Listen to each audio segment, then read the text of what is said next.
Oke, di sini saya akan jelaskan satu persatu mengenai tata cara pengisian setiap kolom dalam matriks tabel pelingkupan. A. Rencana usaha dan atau kegiatan yang berpotensi menimbulkan dampak lingkungan. Pada bagian ini, kita mengisikan komponen-komponen kegiatan yang ada dalam tahapan kegiatan yang akan menimbulkan dampak lingkungan. Sebagai contoh, kita mengisikan komponen kegiatan penerimaan tenaga kerja konstruksi pada tahap konstruksi. B. Pengelolaan lingkungan yang sudah direncanakan. Pada bagian ini, kita menuliskan upaya pengelolaan lingkungan yang sudah dipersiapkan oleh pelaku usaha. Sebagai contoh, pada komponen kegiatan penerimaan tenaga kerja konstruksi, pelaku usaha sudah memiliki rencana atau komitmen untuk menyerap 80% tenaga kerja lokal.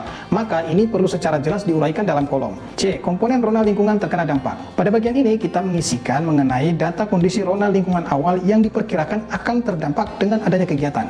Data kondisi rona lingkungan awal bisa berupa data sekunder ataupun data primer hasil observasi dan survei langsung ke tapak proyek dan di lingkungan sekitar tapak proyek. D. Dampak potensial.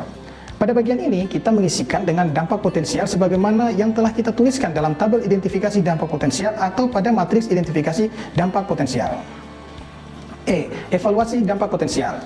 Dalam proses melakukan evaluasi dampak potensial, diperlukan suatu dasar penentuan bagaimana suatu dampak potensial dapat disimpulkan menjadi dampak penting hipotetik atau tidak. Jadi, pada kolom ini kita tuliskan 4 kriteria evaluasi dampak potensial dan hasil evaluasinya, sehingga dapat menentukan apakah suatu dampak potensial yang telah kita identifikasi dapat disimpulkan menjadi dampak penting hipotetik atau bukan dampak penting hipotetik.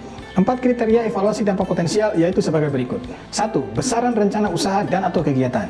Di sini kita menguraikan besaran rencana usaha atau kegiatan yang menyebabkan dampak lingkungan. Misalnya, kita menyajikan data luasan lahan terbangun atau data jumlah penerimaan tenaga kerja. Di sini juga kita bisa memberikan sedikit penjelasan terkait rencana pengelolaan lingkungan awal yang sudah disiapkan sejak awal oleh pelaku usaha untuk menanggulangi atau meminimalisir dampak. 2. Kondisi rona lingkungan. Di sini kita menjelaskan mengenai kondisi rona lingkungan di lokasi rencana usaha atau kegiatan. Apakah dengan pertimbangan ilmiah kondisi rona lingkungan yang ada saat ini diperkirakan masih mampu mendukung keberadaan rencana usaha atau kegiatan tersebut, ataukah sudah tidak lagi mendukung. 3. Pengaruh rencana usaha dan atau kegiatan terhadap usaha atau kegiatan lain yang ada di sekitarnya atau sebaliknya.